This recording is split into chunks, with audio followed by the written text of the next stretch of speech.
The underground chamber beneath the Alexandrov Kremlin smells of iron and incense, and something else, something organic and wrong, that catches in the back of the throat and refuses to leave.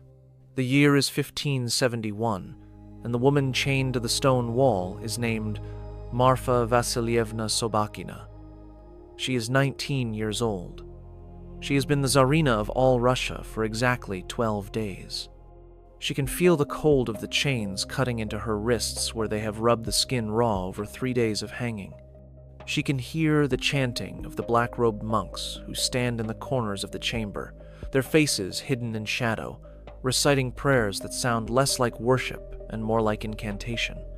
She can see the instruments arranged on the wooden table before her iron pincers still warm from the brazier, copper implements whose purposes she cannot identify, but whose implications make her bowels loosen with terror. Glass vials containing liquids that catch the torchlight with oily gleams. She was, until 15 days ago, the winner of the greatest bride show in Russian history, chosen from over 2,000 young women brought to Moscow from every corner of the Tsardom, selected by Ivan Vasilievich himself as the most beautiful, the most suitable, the most worthy to become his third wife and give him the heirs his dynasty required. Her father had wept with joy when the Tsar's messengers arrived. Her mother had sewn her wedding garments with trembling hands. The entire Sobakina family had risen from minor nobility to the inner circle of power in a single afternoon. Now she hangs in a chamber that officially does not exist, watched by men in black robes who are not quite monks and not quite soldiers, the Oprichniki, Ivan's personal enforcers, who have sworn oaths to the Tsar that supersede all obligations to God, family, or humanity. The broom and dog's head that hang from their saddles symbolize their mission, to sweep away treason and bite the Tsar's enemies. But the enemies they bite most often are women. She does not know yet that she will be dead within 3 days. She does not know that the poison already coursing through her veins, administered in tiny doses over the past 2 weeks, will finish its work before the week ends. She does not know that Ivan will declare her death the result of witchcraft, will execute dozens of people he claims conspired to murder his bride, will use her death as justification for a new wave of terror that will kill tens of thousands. What she knows is that her husband, the man she married 12 days ago, the man who is supposed to protect her, the man who holds absolute power over every person in Russia, is standing in the shadows of this chamber, watching what his men are doing to her, and that the expression on his face is not horror or concern or even indifference. It is fascination. "Tell me again," Ivan says, his voice soft and almost gentle, "about the conspiracy against me." "There is no conspiracy, my lord." Her voice is barely a whisper. She has said these words 100 times over the past 3 days. "I swear before God and all his saints, there is no conspiracy." "Then why are you sick, my little bird? Why do you grow weaker each day while my physicians can find no cause? Someone is killing you. Someone in my own court, in my own household, is murdering my bride. And you will tell me who." She cannot tell him because she does not know. She does not know that the poison comes from Ivan himself, administered by his own servants on his own orders, testing whether she might be an assassin sent by his enemies, testing whether the Sobakina family might be plotting against him, testing simply because Ivan tests everyone and trusts no one and finds something satisfying in watching beautiful things break. The Oprichniki with the heated pincers steps forward. Ivan nods, almost imperceptibly, and what happens next in that chamber beneath the Alexandrov Kremlin is why Hollywood will never, can never, tell the true story of what Ivan the Terrible did to the women in his life. What you are about to learn has been systematically suppressed for 450 years by historians who found the truth too disturbing to include in respectable accounts. You know about Ivan the Terrible. You have heard about his conquest of Kazan, his expansion of Russian territory, his creation of the first centralized Russian state. You may know that he killed his own son in a fit of rage. The famous painting by Repin shows Ivan cradling his dying heir, eyes wild with horror at what he has done. But you do not know about the women. You do not know that Ivan married at least 7 times, possibly 8, and that every single one of these marriages ended in the woman's death, disappearance, or forced exile to a convent, where she would spend the rest of her life in isolated captivity. You do not know that the pattern of these endings was so consistent that modern forensic historians have concluded Ivan was systematically destroying the women he married using methods that ranged from slow poisoning to sudden violence to psychological torture, so severe that the victims simply stopped functioning as human beings. You do not know about the Oprichnina, the state within a state that Ivan created in 1565, staffed by men who wore black robes and rode black horses, and swore oaths of absolute obedience that made them into something between secret police and religious cult. You do not know what these men did to the wives and daughters of nobles, suspected of disloyalty, or simply nobles whose property Ivan wanted to seize, whose bloodlines he wanted to end, whose existence he found inconvenient. Tonight, you will learn what Ivan's system did to women. You will learn about the bride shows that gathered thousands of young women for inspection, like livestock at a market. You will learn about the preparation that selected brides underwent before their wedding nights, procedures documented in court records that have never been translated into English. You will learn about the fates of 7 Tsarinas and countless noblewomen who entered Ivan's orbit and emerged, if they emerged at all, as shadows of the people they had been. You will learn about Marfa Sobakina, who was 19 years old and Tsarina for 15 days before dying of a poison that modern toxicologists have identified from the analysis of her remains. You will learn about Maria Dolgorukaya, who was drowned the morning after her wedding night because Ivan discovered she was not a virgin. You will learn about Anna Vasilchikova, who was forced into a convent at age 23 and spent the next 40 years in a cell so small she could not fully extend her arms. Subscribe if you want to understand the hidden history of one of the most brutal regimes in human memory. Comment below telling me where in the world you are watching from, because Marfa is still hanging in that chamber beneath the Alexandrov Kremlin, and the Oprichnik with the heated pincers is approaching her, and I am going to tell you exactly what happened in that room, and in dozens of other rooms, to dozens of other women, across the 24 years of Ivan's reign of terror. But first, I need to warn you, this is not the romantic tragedy of a tormented ruler. This is not the psychological drama of a brilliant but unstable mind. This is what actually happened to real women. Women with names and families and lives that were systematically destroyed by a man who held absolute power and used it to break every woman who came within his reach. I am going to be specific because these women deserve to have their experiences acknowledged accurately. And I am going to make you understand that the monster in this story is not mental illness or historical circumstance. The monster is a system designed to identify women, isolate them, break them, and dispose of them with the same methodical efficiency that characterized everything Ivan did. Let us begin with the bride shows. The Russian bride show was an institution that combined beauty pageant, livestock auction, and political calculation into a process that determined which women would be destroyed by proximity to power.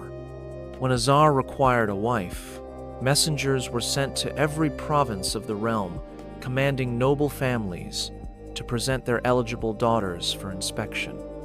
The process was theoretically voluntary. No family was legally required to participate. In practice, refusal was impossible. A family that refused to present their daughters was declaring either that they had something to hide or that they considered themselves above the czar's requirements. Either interpretation could be fatal. The numbers were staggering. For Ivan's second bride show in 1561, approximately 1,500 young women were gathered in Moscow for the initial inspection. For his third show in 1571, the number exceeded 2,000. These women came from every corner of Russia, from wealthy boyar families in Moscow to minor nobles in distant provinces, from established dynasties to families barely above the level of prosperous merchants. They were gathered first in regional centers, where local officials conducted preliminary inspections. The criteria were specific and documented in administrative records that survive in Russian archives. Age between 15 and 23. Height within specified ranges. Weight proportionate to height. Skin clear of blemishes, scars, or birthmarks in visible locations. Hair thick and lustrous. Teeth present and uncorrupted. Bearing dignified but not proud. Voice pleasing but not shrill. Movements graceful but not theatrical. Beyond these physical requirements, investigators examined family histories for any hint of scandal, disloyalty, or connection to the Tsar's enemies.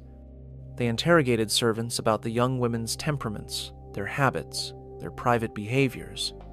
They questioned priests about confession patterns, looking for evidence of sins that might indicate problematic character. Approximately 70% of candidates were eliminated at the regional level. The remaining 30%, perhaps 500 to 600 women, were transported to Moscow for the next stage of evaluation. Modern historians who have analyzed these records recognize the process as deliberately dehumanizing. By reducing women to lists of physical measurements and behavioral assessments, the system trained everyone involved, candidates, families, officials, to view these women not as persons but as products. The woman who would eventually become Tsarina was not chosen for her character, her intelligence, her compatibility with the Tsar.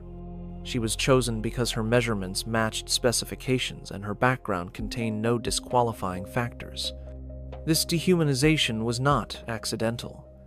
It was preparation for what came after. The Moscow examinations took place over approximately 3 weeks. The young women were housed in a specially prepared section of the Kremlin, separated from their families, attended by servants who reported every word and action to the selection committee. The examinations themselves were conducted by teams that included physicians, priests, and female attendants who served as the Tsar's eyes in spaces where male observers could not go. These examinations were thorough in ways that surviving documents describe with clinical precision. Physical examinations assessed not merely visible attributes but internal health. Physicians examined women for signs of disease, defect, or conditions that might affect childbearing.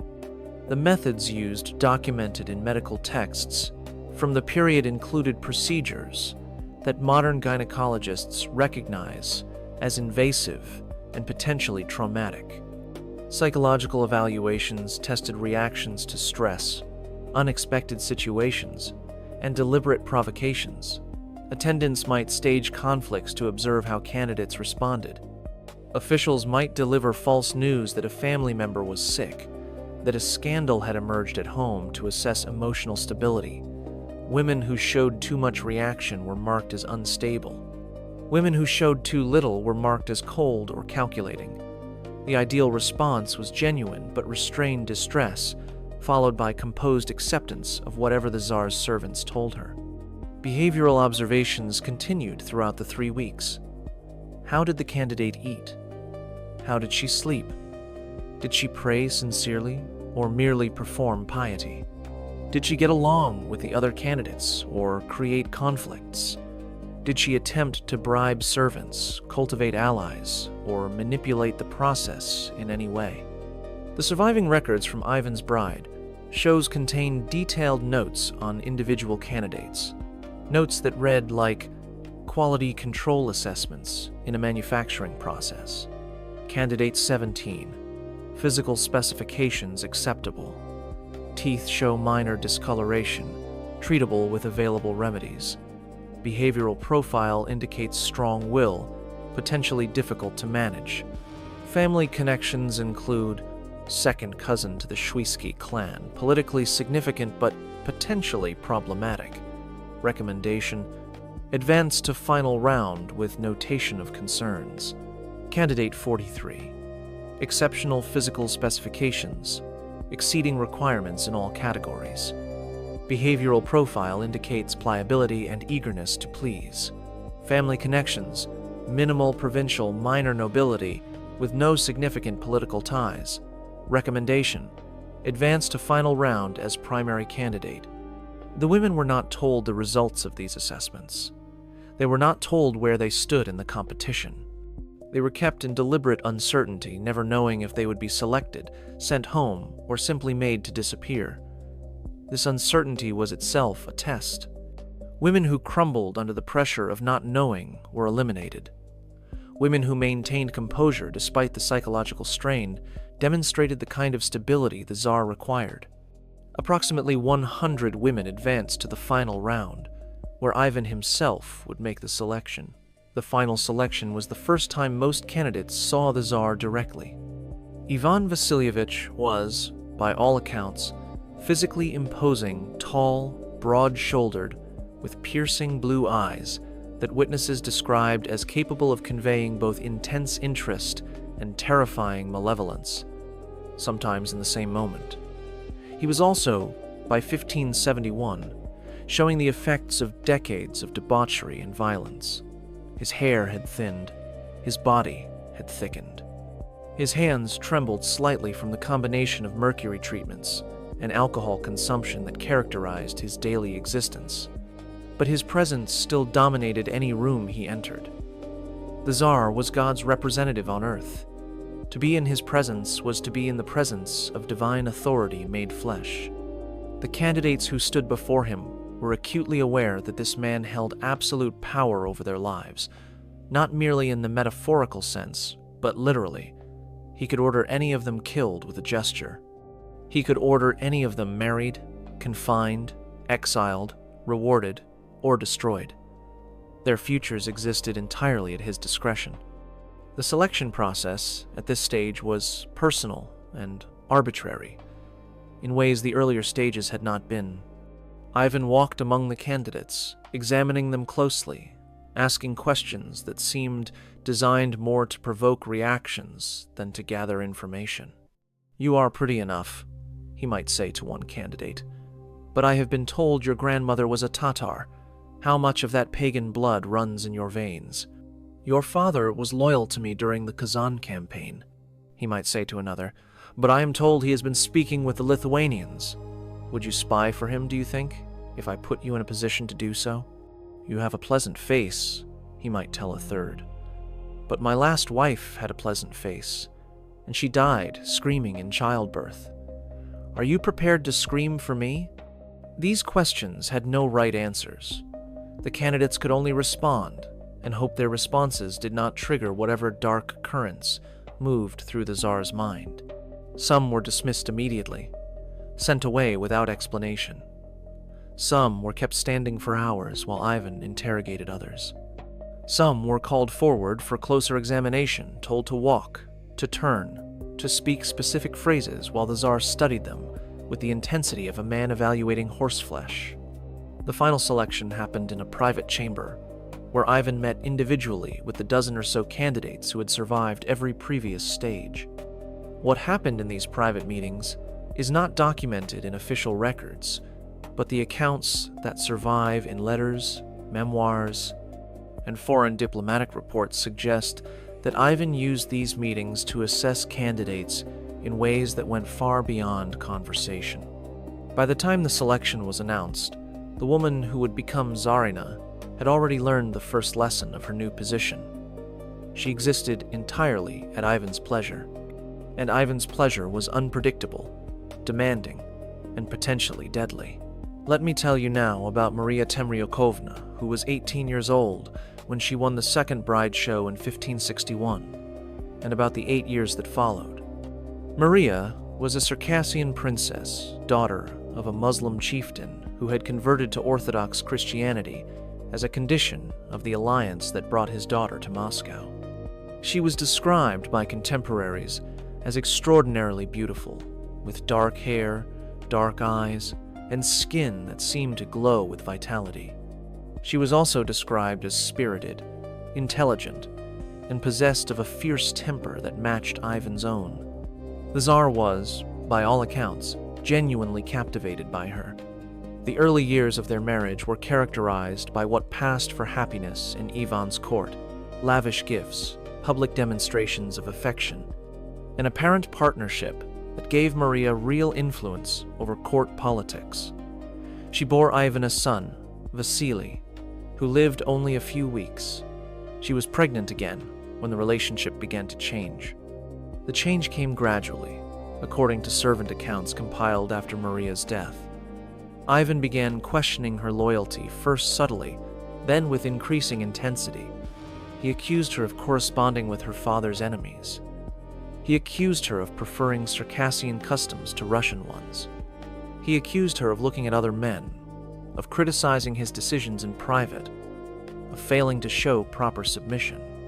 The accusations were groundless, or at least no evidence was ever produced to support them.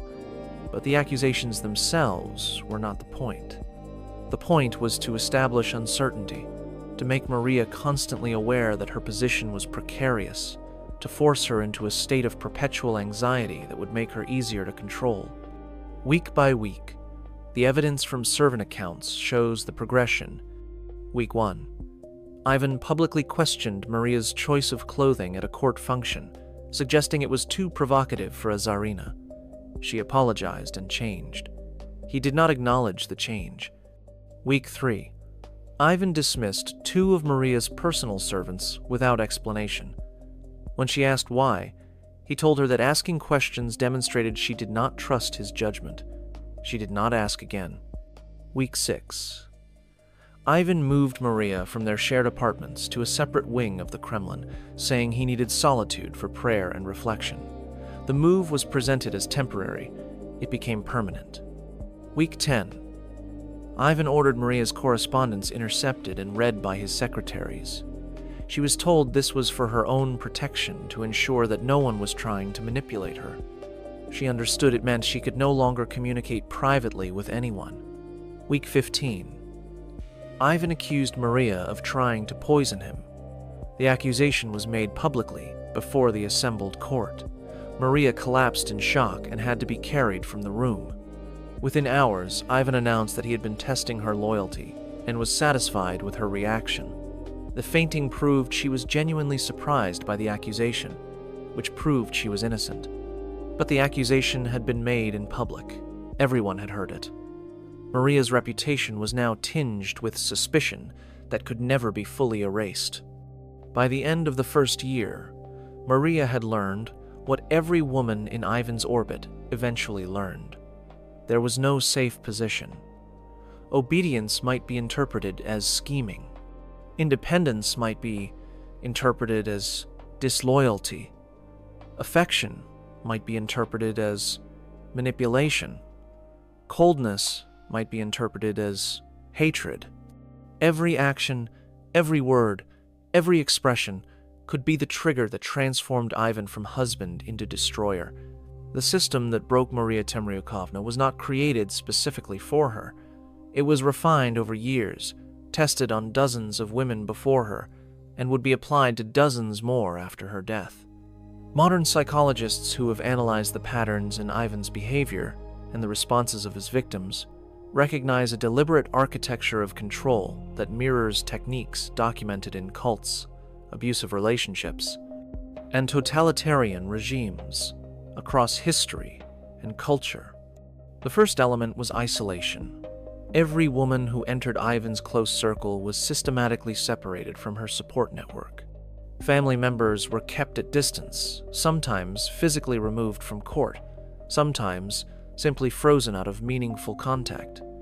Servants were replaced with people who reported to Ivan rather than to the woman they ostensibly served.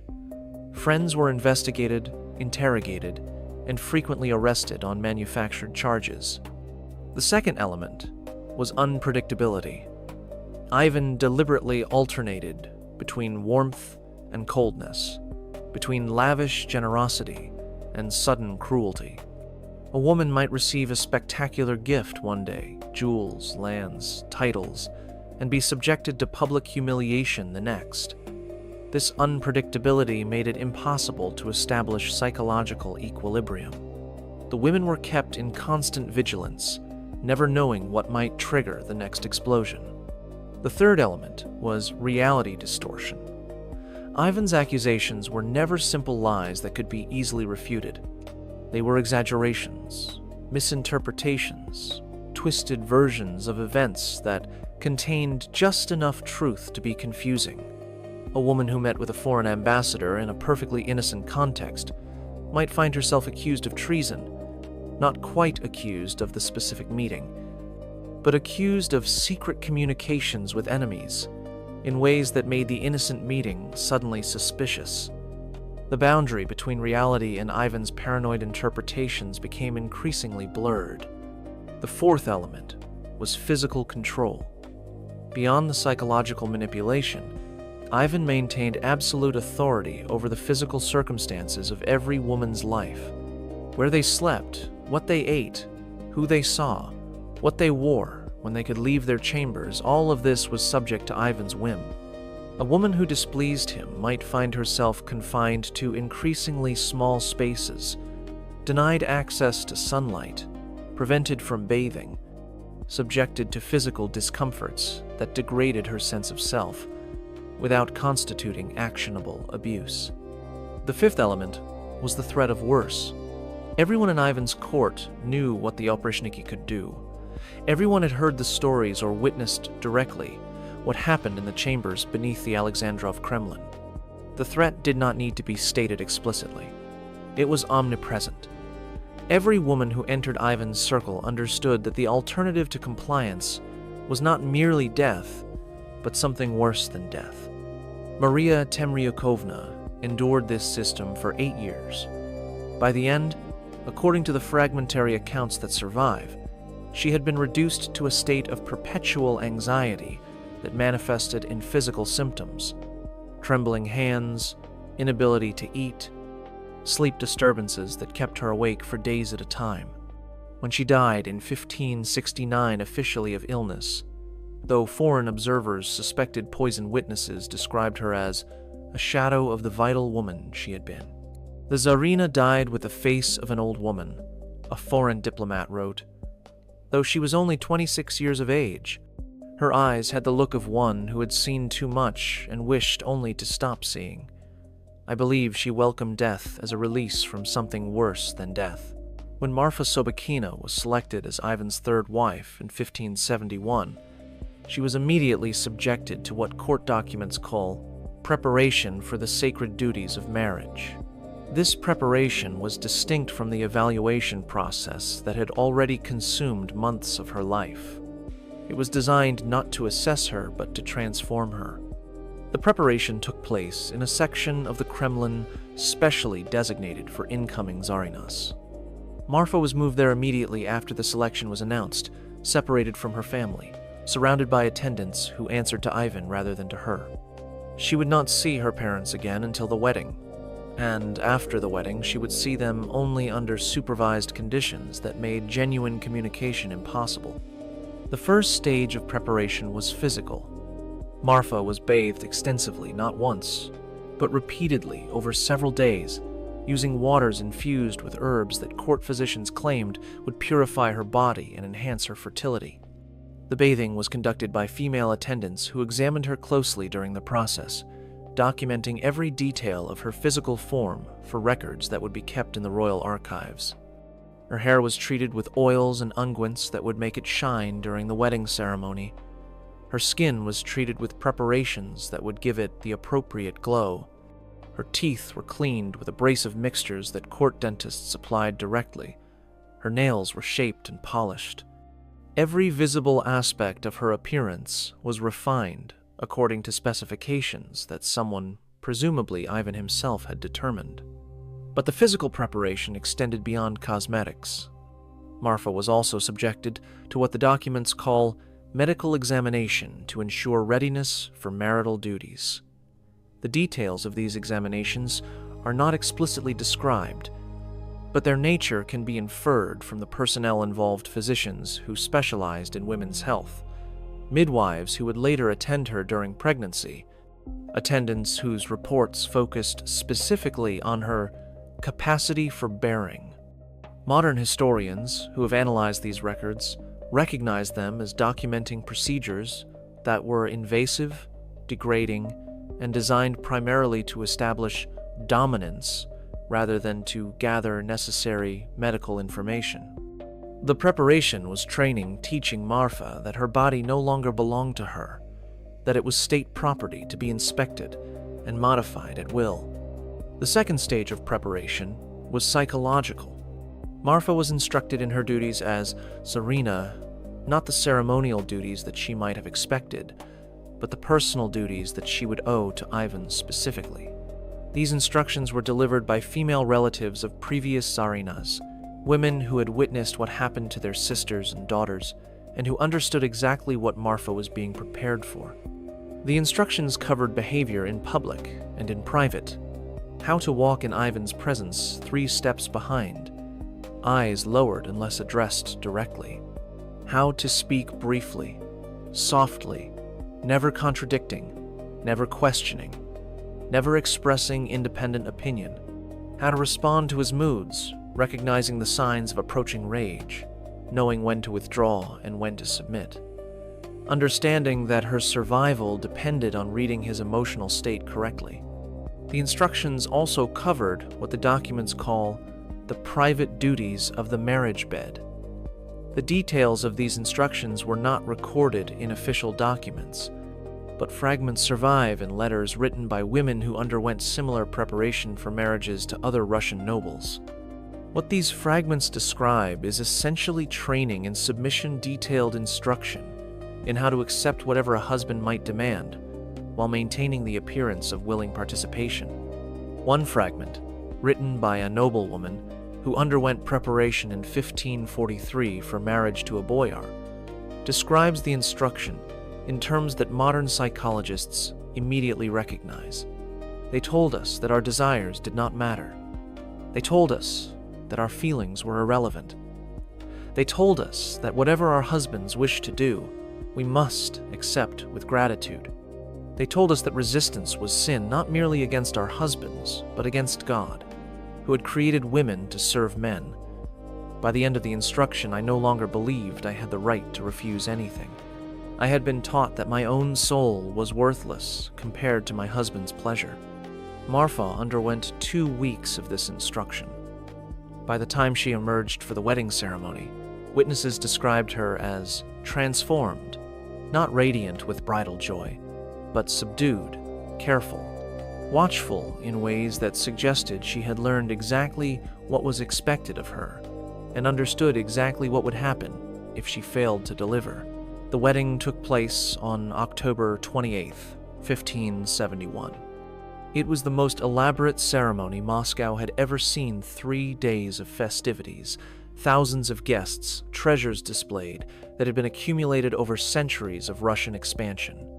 Foreign ambassadors reported that the cost exceeded the annual revenue of several minor kingdoms. Marfa performed her role flawlessly. She spoke the required words, made the required gestures, demonstrated the required submission. When Ivan led her to the bridal chamber, she went without hesitation. What happened in that chamber is not recorded directly. What is recorded is that within days of the wedding, Marfa began showing symptoms of illness that the royal physicians could not explain. Ivan's marriages followed a pattern that historians have documented through careful analysis of court records, diplomatic correspondence, and the fragmentary accounts that survive from within the Kremlin itself. After the wedding came the testing period, a time during which the new Tsarina was subjected to escalating demands designed to measure the completeness of her submission. The testing began immediately and intensified over the first weeks of marriage. For Marfa Sobakina, the testing began on the wedding night. The accounts that survive are fragmentary, filtered through servants who witnessed only portions of what happened, and who were themselves terrified to report accurately. But the pattern they describe is consistent with what is documented for Ivan's other marriages. Ivan demanded not merely submission, but enthusiasm, visible, audible evidence that his new wife welcomed whatever he chose to do. Mere compliance was not sufficient. The Tsarina had to perform satisfaction, had to demonstrate pleasure in her service, had to convince Ivan that she genuinely desired to be used as he wished. This requirement created an impossible bind. A woman who genuinely felt pleasure might be suspected of being unchaste, of having learned responses that should only come from experience. A woman who clearly felt no pleasure might be accused of coldness, of failing to appreciate the honor of serving the Tsar. The only safe path was convincing performance, and Ivan was skilled at detecting performance, at identifying the tells that revealed pretense rather than sincerity. Marfa apparently failed one of these tests within the first week of marriage. The evidence is indirect but consistent. Court records show that Ivan ordered an investigation into Marfa's background within days of the wedding, an investigation that re-examined every aspect of her life before coming to Moscow, every person she had known, every place she had been. The investigation was looking for evidence of prior experience that might explain responses Ivan had observed. Simultaneously, Marfa began receiving the poison that would kill her. Modern forensic analysis of her remains, conducted by Russian scientists in the 21st century, identified elevated levels of arsenic and mercury in her bones and hair.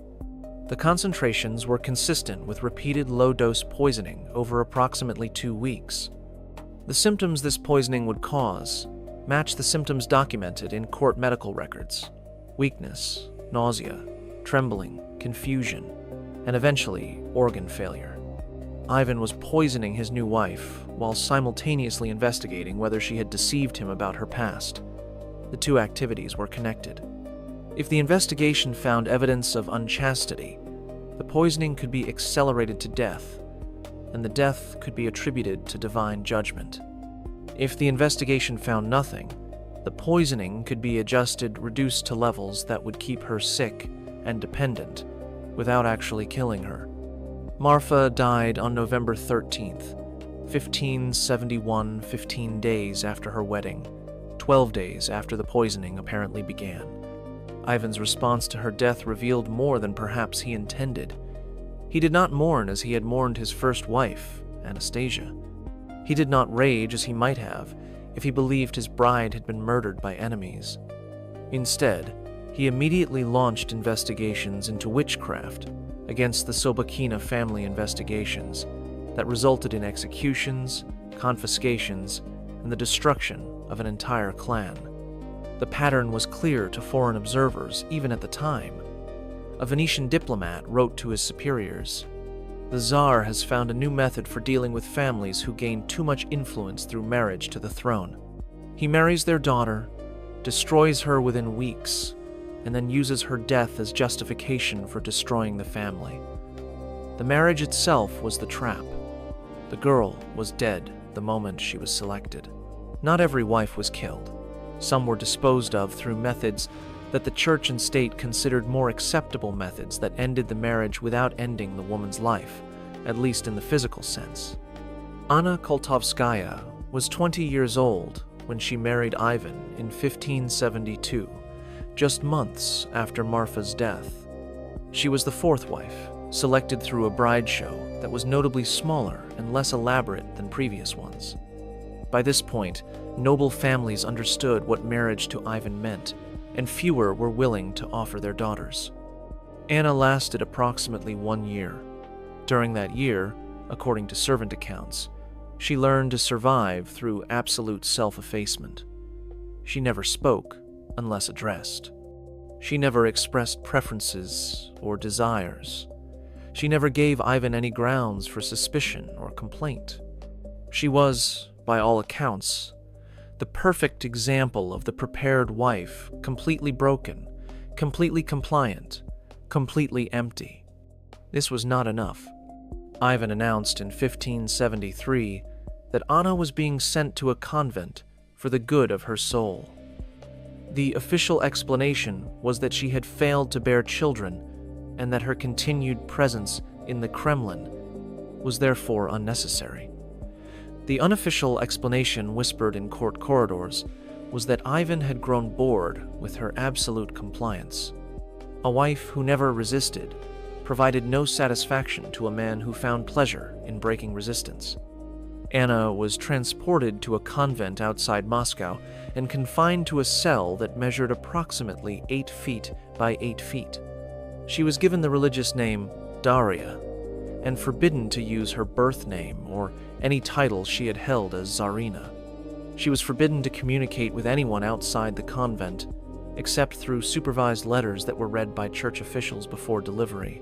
She was forbidden to leave her cell, except for required religious services. She remained in that cell for the next 42 years. Anna Koltovskaya died in 1626, aged approximately 67. She had spent 42 years in a space the size of a modern prison cell, forbidden to speak of her past, forbidden to contact her family, forbidden to exist as the person she had been. The convent records describe her final years in terms that suggest she had long since lost the capacity for normal human interaction. Sister Daria no longer speaks except in prayers. She no longer recognizes visitors. She sits in her cell and rocks, and sometimes she makes sounds that might be weeping or might be something else. The physicians say her mind has gone. We believe she went to a place inside herself many years ago and simply never returned. This was the alternative to death. This was what Ivan considered mercy. Let me tell you now about Maria Dolgorukaya, whose story is the most horrific in the catalog of Ivan's crimes against women, and whose fate demonstrates the absolute power that the Tsar wielded over the bodies of women in his realm. Maria was selected as Ivan's 5th wife in 1573, shortly after Anna Koltovskaya was sent to her convent. She was 19 years old, from a noble family with strong connections to the old Muscovite aristocracy. Her selection was controversial. The Dolgorukes had opposed some of Ivan's policies, and choosing their daughter seemed like either a gesture of reconciliation or a trap. It was a trap. The wedding took place with full ceremony. The festivities lasted 3 days. Foreign ambassadors attended and reported that the bride was beautiful. The Tsar appeared satisfied, and the marriage seemed as auspicious as any of Ivan's previous unions. On the morning after the wedding night, Ivan ordered Maria drowned in the Moscow River. The execution was public. Maria was dragged from the Kremlin to the river by oprichniki, who made no attempt to hide what they were doing. She was bound, weighted with stones, and thrown into the water while crowds watched. The entire process, from her emergence from the bridal chamber to her death, took approximately 2 hours. The official explanation was that Ivan had discovered Maria was not a virgin, that she had deceived him, and the bride show commissioners that she had concealed prior experience that should have disqualified her from consideration. The punishment for this deception was death. But the pattern suggests something else. Foreign observers who were present during the bride show reported that Maria had been examined extensively, more extensively than previous candidates, with multiple physicians confirming her status. If she had not been a virgin, the examination would have detected it. Either the examination was incompetent, or Ivan's accusation was false. Modern historians believe the accusation was false, that Ivan had decided to destroy Maria and the Dolgoruka family before the wedding even took place, and that the accusation of unchastity was simply the justification he chose to use. The evidence supports this interpretation. Within days of Maria's death, Ivan launched investigations into the Dolgorukai family that resulted in mass arrests, confiscations, and executions. The family was effectively destroyed, their lands seized, their titles revoked, their members scattered into exile, prison, or death. Maria's execution was the trigger for this destruction. Whether she was actually unchaste was irrelevant. What mattered was that Ivan had found a justification, that the church and state would accept a justification that made her death legal and proper, that made her family's destruction appear to be justice rather than tyranny. The message to other noble families was clear. Any daughter offered to the Tsar was a hostage. Her survival depended entirely on Ivan's whim, and Ivan's whim was murderously unpredictable. By the mid-1570s, Ivan's treatment of women had evolved from individual brutality into something more organized, a system that extended far beyond his personal wives to encompass the wives and daughters of any noble who attracted his attention. The Oprichnina provided the mechanism for this system.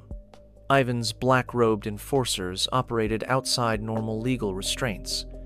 They could arrest anyone, confiscate anything, execute anyone, all in the Tsar's name, all without accountability. And among their targets, women were particularly vulnerable. When an Oprichnik visited a noble household to investigate suspected disloyalty, the investigation typically followed a specific pattern. The male head of household would be arrested and taken to the Alexandrov Kremlin for interrogation. His wife and daughters would remain in the household, but they would remain as hostages, their treatment entirely dependent on what their husband or father revealed under questioning. The treatment of these women was documented in records that survived because the Oprichniki kept meticulous files on everyone they investigated. These files, preserved in Russian archives and only partially published, describe what happened to women whose male relatives were suspected of opposing Ivan. The first stage was isolation. The women were confined to their homes, forbidden to leave, forbidden to communicate with anyone outside the household. Servants were replaced with Oprichniki agents who reported every word, every action, every sign of potential disloyalty. The second stage was interrogation. The women were questioned about their husbands' or fathers' activities, associations, opinions. The interrogators were not gentle. The records describe methods that modern readers recognize as torture, sleep deprivation, stress positions, threats against children, and methods euphemistically described as physical persuasion. The third stage was what the records call utilization. If the male relative confessed, the women were typically disposed of, killed, confined to convents, or distributed to Oprichniki as rewards for loyal service. If the male relative refused to confess, the women were used as leverage, their suffering described to the prisoner in detail, their cries made audible through cell walls, their bodies made available for whatever might break the prisoner's resistance. One record describes the process with chilling administrative precision. Suspect Mikhail Vorotinsky refuses to confess despite 3 days of standard questioning. His wife Irina and daughter Sophia are currently in custody at the secondary facility. Recommend implementing family pressure protocols. Detailed description of current treatment to suspect, followed by audio exposure, followed by visual evidence.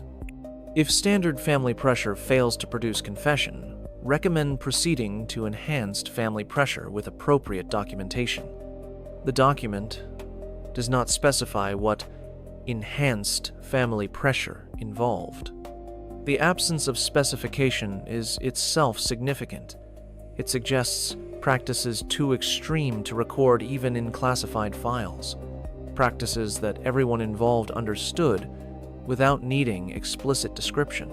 The Novgorod massacre of 1570 provides the most comprehensive evidence of what Ivan's system did to women on a mass scale.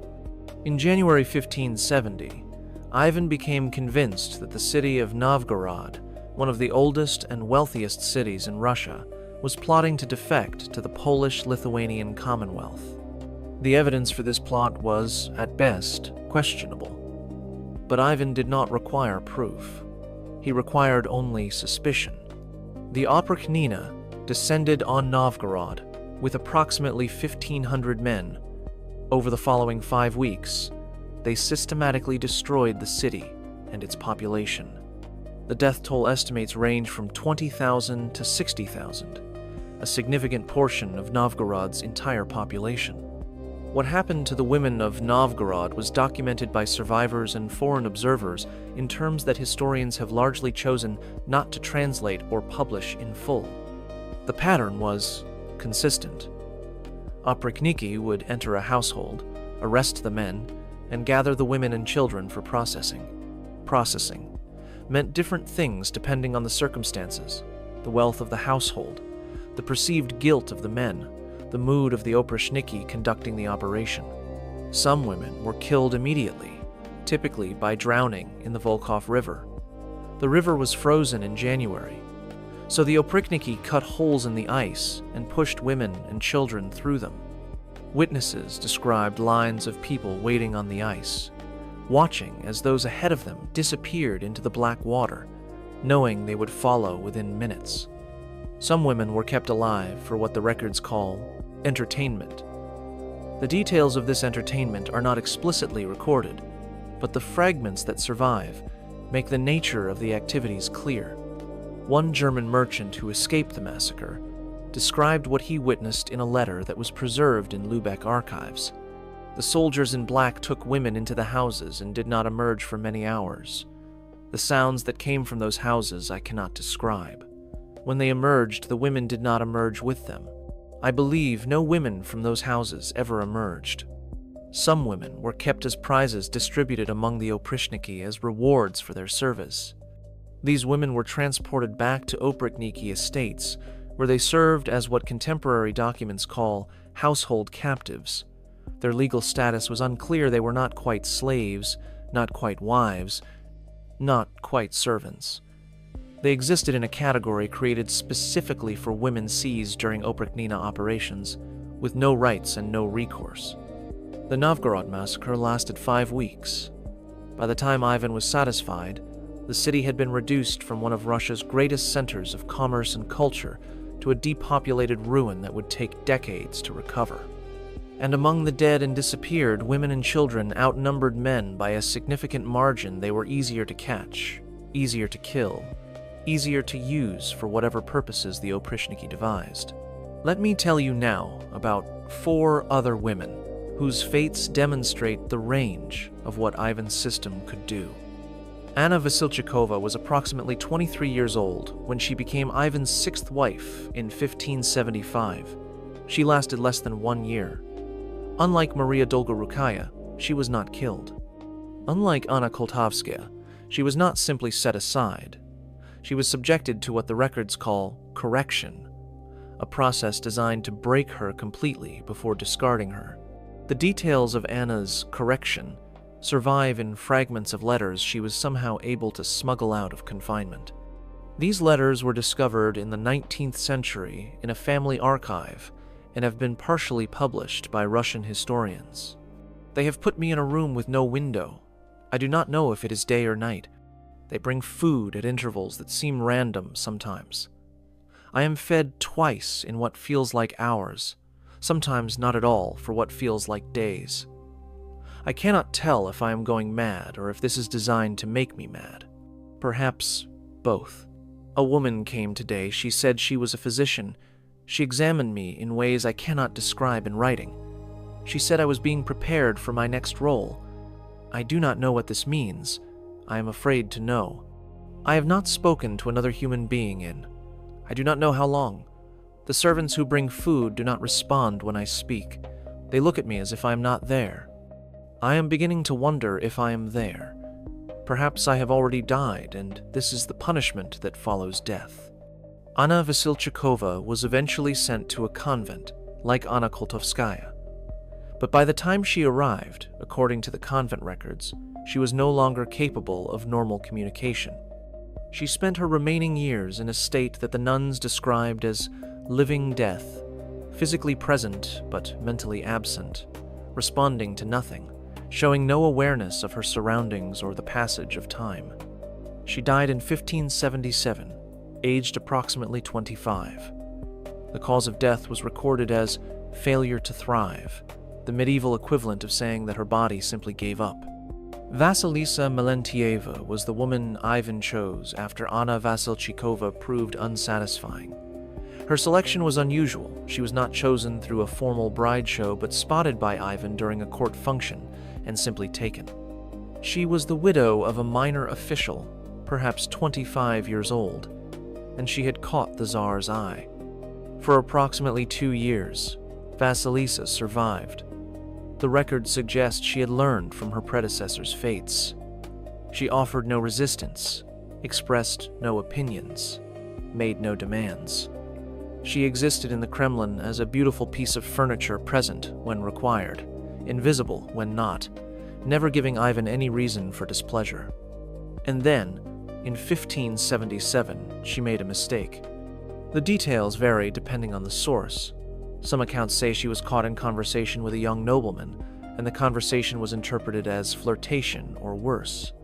Some accounts say she was seen accepting a small gift, a handkerchief perhaps, or a piece of fruit from a man other than Ivan. Some accounts say she simply looked at someone the wrong way at the wrong moment. Whatever the trigger, Ivan's response was extreme.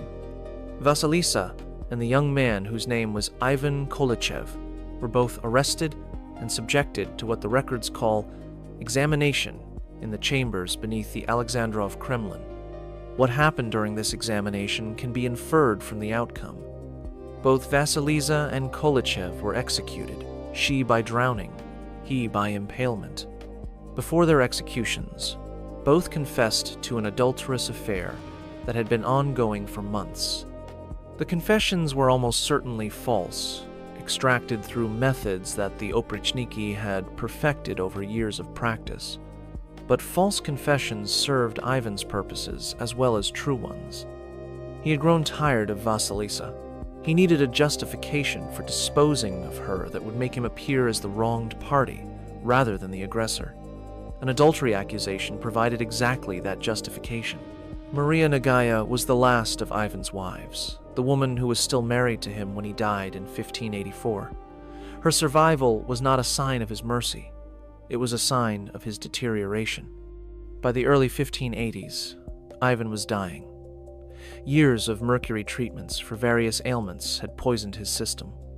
Years of alcohol abuse had damaged his liver and brain. Years of violence had perhaps exhausted even his capacity for destruction. He was in his early 50s, but appeared decades older, according to foreign observers who saw him in his final years. Maria Nagaya was 20 years old when she married Ivan in 1580. She was his 7th or 8th wife. Historians disagree on whether one of his earlier relationships constituted a legal marriage. She bore him one son, Dmitri, and she spent the 4 years of their marriage in constant terror. The terror was justified. Ivan continued his patterns of abuse even as his body failed. He continued the interrogations, the accusations, the threats. He simply lacked the energy to follow through as completely as he once had. One account, preserved in the memoirs of a foreign physician who attended Ivan in his final years, describes the dynamic. The Tsar still rages at his wife, still accuses her of conspiracies that exist only in his diseased mind. But the rage exhausts him now. He begins to denounce her and falls asleep mid-sentence. He orders her punished and forgets the order before it can be executed. The Tsarina has learned to wait out his episodes, knowing that his attention will fade before he can fully act on his impulses. She survives by outlasting his capacity for sustained malice. Maria outlasted him. Ivan died in March 1584. Apparently of natural causes, though rumors of poison persisted for years. Maria survived to raise their son Dmitri, who would eventually become the center of the succession crisis that led to Russia's time of troubles. But her survival was not safety. After Ivan's death, Maria was sent to Uglich, a minor city far from Moscow, where she was kept in effective exile. She was blamed for the death of the young Dmitri in 1591, blamed by enemies who found it convenient to accuse a woman who had been Ivan's wife. She was forced to become a nun, confined to a convent, and disappeared from history. Her fate, after taking the veil, is uncertain. Some accounts say she died in obscurity. Some accounts say she was secretly killed. Some accounts say she lived into the 17th century, an old woman whose identity had been erased so completely that no one remembered she had once been Tsarina. Modern forensic analysis has provided physical evidence for what historical sources long suspected. In 1963, Soviet scientists exhumed the remains of Ivan the Terrible and several of his family members from the Archangel Cathedral in the Moscow Kremlin. The examination used techniques available at the time, primarily visual examination and basic chemical analysis, and found evidence of mercury poisoning in Ivan's remains. More significant were the examinations of his wives' remains. Anastasia Romanovna, Ivan's first wife, the one he genuinely seemed to love, showed evidence of arsenic poisoning.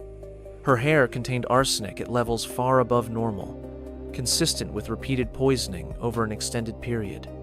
This finding, published in 2004 after re-examination with modern equipment, suggested that even Ivan's beloved first wife may have been poisoned, possibly by enemies, possibly by Ivan himself in one of his paranoid episodes.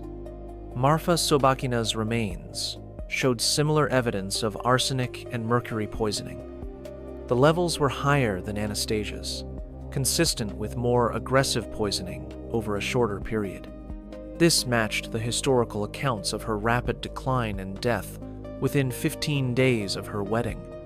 Maria Temryakovna's remains were too degraded for definitive analysis, but what could be examined showed patterns consistent with chronic poisoning.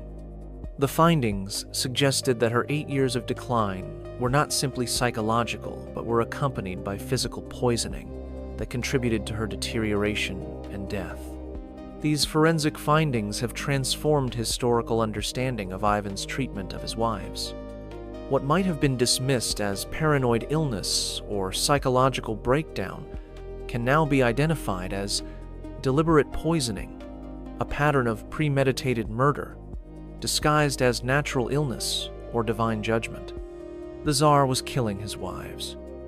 He was doing so deliberately, systematically, and over extended periods that maximized their suffering while minimizing the evidence of his involvement.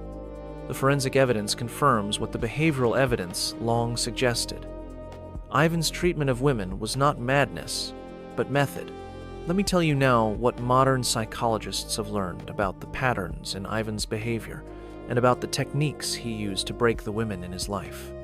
The pattern that emerges from analysis of Ivan's relationships with women matches what contemporary psychologists call systematic, intimate partner abuse with institutional support.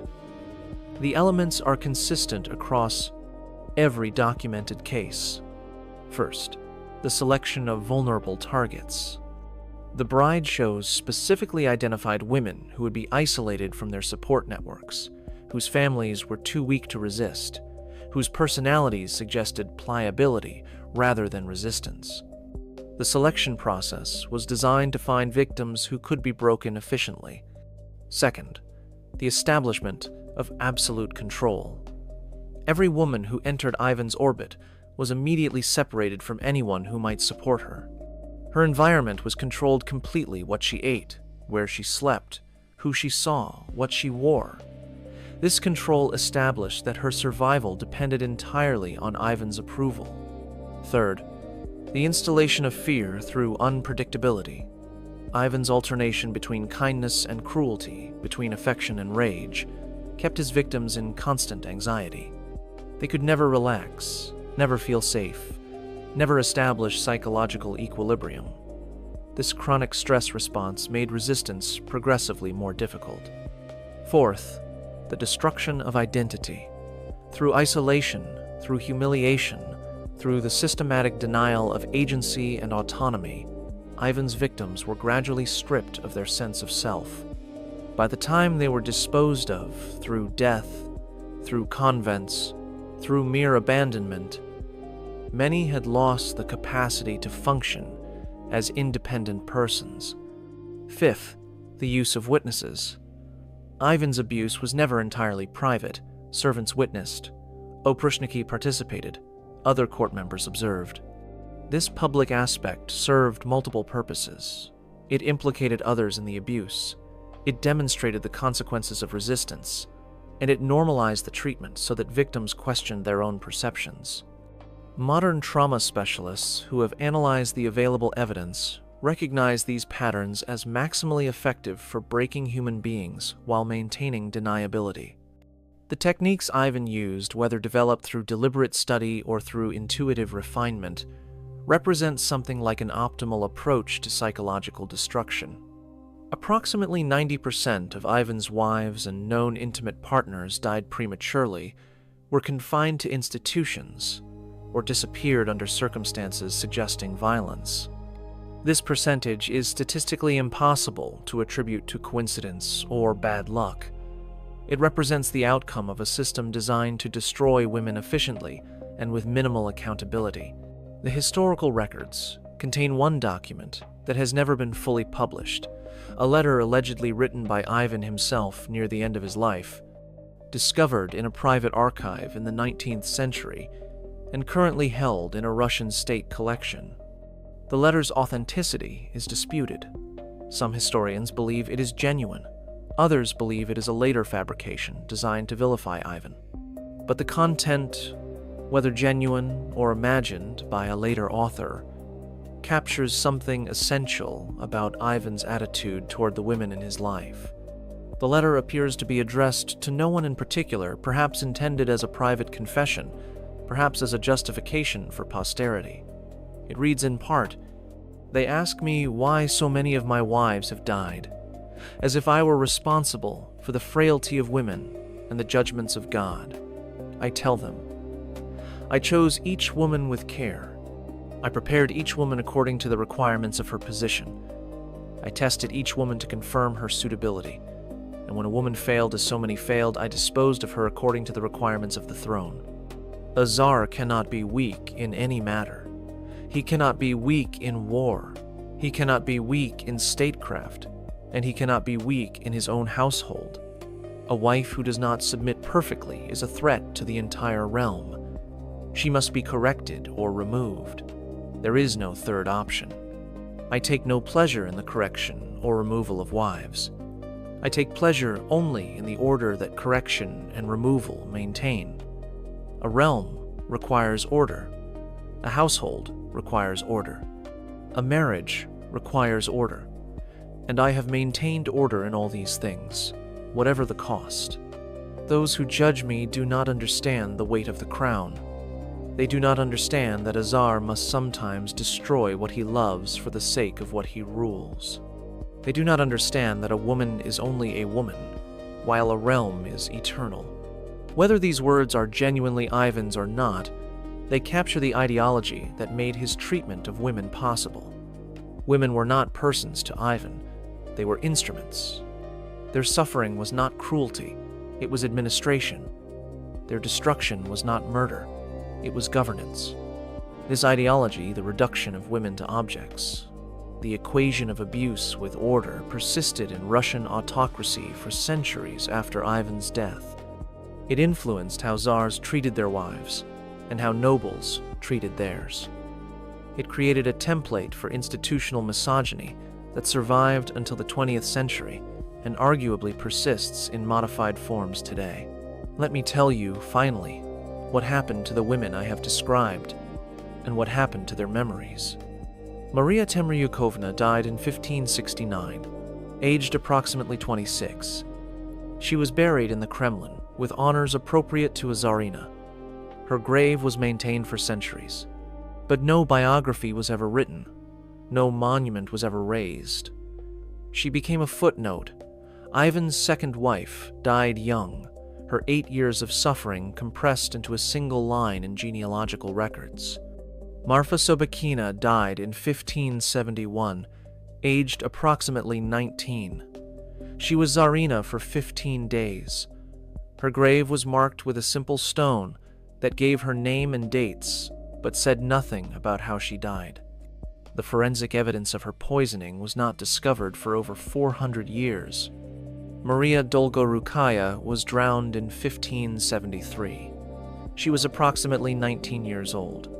Her body was recovered from the river and buried, but the location of her grave was not recorded. Her family was destroyed in the weeks that followed, and no one remained who might have cared to remember where she lay. Anna Koltovskaya died in her convent cell in 1626, aged approximately 67. She had been confined for 42 years. Her grave is in the convent cemetery, marked with a stone that gives her religious name Sister Daria, and makes no mention of the 4 decades she spent in a cell the size of a closet. Anna Vasilchikova died in her convent in 1577, aged approximately 25. The nuns who attended her recorded that she died peacefully, having found the rest she sought. This was probably a kind lie. She had spent her final years in a state of complete psychological collapse, and rest was simply the cessation of suffering she no longer had the capacity to understand. Vasilisa Melentieva was drowned in 1577, aged approximately 27. Her body was displayed publicly for several days as a warning about the consequences of adultery. When the display ended, she was buried without ceremony in an unmarked location. Maria Nagaya disappeared into a convent after her son's death in 1591. She was approximately 30 years old. Her death date is not recorded. No grave has ever been identified as hers. For Maria Temryukovna, who was 18 years old when she was selected as Tsarina, who spent 8 years being slowly destroyed through isolation and poison and psychological torture, who died at 26 with the face of an old woman, broken in ways that the 16th century did not have words to describe. For Marfa Sobakina, who was 19 years old when she was selected as Tsarina, who spent 15 days married to a man who was already poisoning her, who died before she had any chance to understand what had happened, who became the justification for massacres she never knew about. For Maria Dolgorukaya, who was 19 years old when she was selected as Tsarina, who survived one night of marriage, who was drowned in a river while crowds watched, who was accused of crimes that even her accusers knew she did not commit. For Anna Koltovskaya, who was 20 years old when she was selected as Tsarina, who learned to survive through absolute self-erasure, who spent 42 years in a cell where she could not extend her arms, who died having forgotten there was ever anything else. For Anna Vasilchikova, who was 23 years old when she was selected as Tsarina, who was subjected to correction that destroyed her mind, who spent her final years in a state that the nuns called living death, who died at 25 of failure to thrive. For Vasilisa Melentieva, who was approximately 25 years old when she caught Ivan's eye, who survived 2 years through absolute submission, who died because she looked at someone the wrong way, whose body was displayed as a warning about the consequences of being noticed by the wrong man. For Maria Nagaya, who was 20 years old when she married Ivan, who survived by outlasting his capacity for sustained malice, who was exiled and confined and erased after his death, who disappeared into a convent and was never heard from again. For the women of Novgorod, the thousands who were drowned, the unknown number who were used as entertainment, the ones who were taken as prizes and whose names were never recorded, who died in the frozen river, or in the houses the Oprichniki entered, who suffered things that survivors could not bring themselves to describe in full. For the wives and daughters of nobles investigated by the Oprichniki, the women who were isolated and interrogated and subjected to family pressure protocols, who were used as leverage against men who loved them, who suffered to extract confessions that might have been true or might have been false, but whose suffering was real regardless. For the servants who witnessed and could not intervene, the women who attended the Tsarinas through their preparations and their tortures and their deaths, who carried what they saw in silence because speaking meant their own deaths, who survived by becoming invisible. For the nuns who received the discarded wives, the women who watched Anna Koltovskaya and Anna Vasilchikova and others deteriorate over years and decades, who documented the decline in records that were never meant to be read, who provided what comfort they could to women who had been broken beyond the possibility of repair. They were not statistics. They were not historical footnotes. They were not supporting characters in Ivan's biography. They were human beings, women with names and families and lives that were systematically destroyed by a man who held absolute power and a system that gave him absolute impunity. Their suffering was not madness. It was policy. Their destruction was not tragedy. It was governance. Their erasure from history was not accidental. It was intentional because power always hides what it does to women, because empires always erase the evidence of their crimes, because the powerful always write histories that make their victims invisible.